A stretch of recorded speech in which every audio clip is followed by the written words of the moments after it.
भगत सिंह, चंद्रशेखर आजाद, सुभाष चंद्र बोस, अशफाकुल्लाह खां, अब्दुल कलाम जैसे सोच रखने वाले मेरे युवा साथियों, रानी लक्ष्मीबाई, अहिल्याबाई और फातिमा शेख जैसी सोच रखने वाली मेरी प्यारी बहनों, आप तमाम लोगों को मैं प्रखर से क्रांतिकारी इनकलाब और झारखंडी जोहार करता हूं।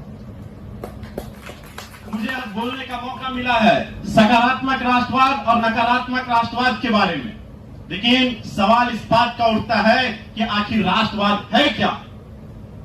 राष्ट्रवाद का तो मतलब होता है राष्ट्र के प्रति प्रेम करना, इसमें नकारात्मक और सकारात्मक कहां से आ गया? जिस प्रकार मनुष्य, चाहे वो पुरुष हो चाहे वो महिला हो, उसमें भी पॉजिटिव टर्म्स होते हैं, निगेटिव टर्म्स होते हैं, उसी प्रकार राष्ट्रवाद में भी सकारात्मक और नकारात्मक नजर आता है। तो फिर सवाल उठता है अंतर क्या है? अंतर तो होगा, सकारात्मक सोच की शुरुआत मोहब्बत से होती है और नकारात्मक सोच की शुरुआत नफरत से होती है। यह सोचने की विषय। नकारात्मक सोच, नकारात्मक राष्ट्रवाद यह कहता है कि आप दूसरों को गुलाम बनाया जाए, लेकिन सकारात्मक सोच, सकारात्मक राष्ट्रवाद यह कहता है कि आप आगे आइए।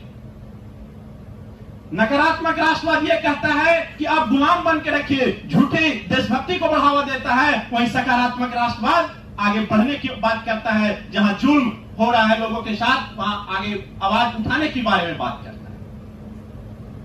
इस सवाल को समझने से पहले हमें इतिहास के कुछ पन्नों को समझना की आवश्यकता है। क्या धर्म के आधार पे देश डेवलप किया जा सकता है? क्या राष्ट्र के निर्माण के लिए मजबूती बनाया जा सकता है राष्ट्र की बातों को बनाकर? जब मैंने इतिहास के पन्नों को खंगाल कर देखा, जर्मनी के इतिहास को जब हमने पढ़ा, तो स्पष्ट रूप से उसमें लिखा, हिटलर जैसे शाही व्यक्ति थे, उन्होंने कहा अगर यहूदियों को मार दिया जाए तो हमारा राष्ट्र कब का डेवलप कर सकता है। और सभी जानते हैं मेरे साथियों कि आखिर राष्ट्रवाद का निकला परिणाम क्या हुआ? लाखों लाख बेगुनाह साथियों की मृत्यु हो गई, लाखों लाख व्यक्तियों की मृत्यु हो गई, और जो व्यक्ति खुद हिटलर थे और आत्महत्या करना पड़ा, और अंत में पूर्वी और पश्चिमी में दो भाग में जर्मनी पड़ी। ये तो राष्ट्र की बात हुई, तो क्या धर्म के आधार पर देश डेवलप किया जा सकता है? सवाल इस बात का भी उठता है। तो हमने पढ़ा जब 1947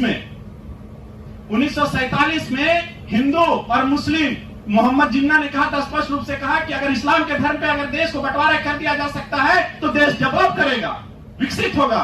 और बात किया गया रोजगार की, गारंटी की, भुखमरी की, ये सब खत्म होंगे। और परिणाम तो हम सभी जानते हैं दोस्तों कि परिणाम क्या निकला।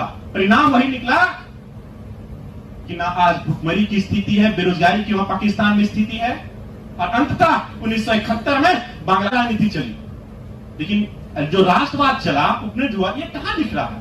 न धर्म के आधार पर दिखा, न राष्ट्र के आधार पर दिखा।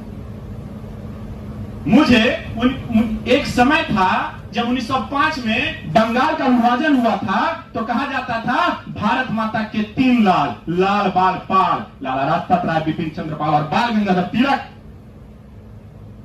कोई पंजाब से, कोई महाराष्ट्र से, लेकिन जब देश की पूर्ति है तो सब हम लोगों ने एक किया।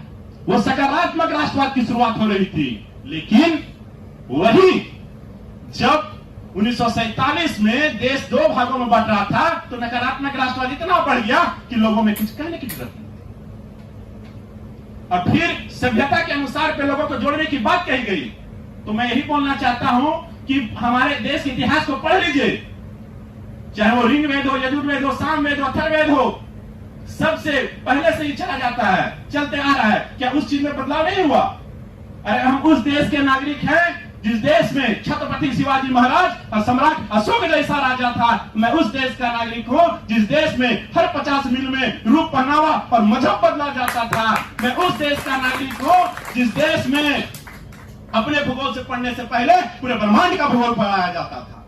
इतना ही कहकर अपनी वाणी को विराम देता हूं। जय हिंद, जोहार, जय श्री राम, जो कहिए सब एक ही है। मैं इतनी कहकर अपनी वाणी को विराम देता हूं। इनकलाब जिंदाबाद, भारत माता की जय।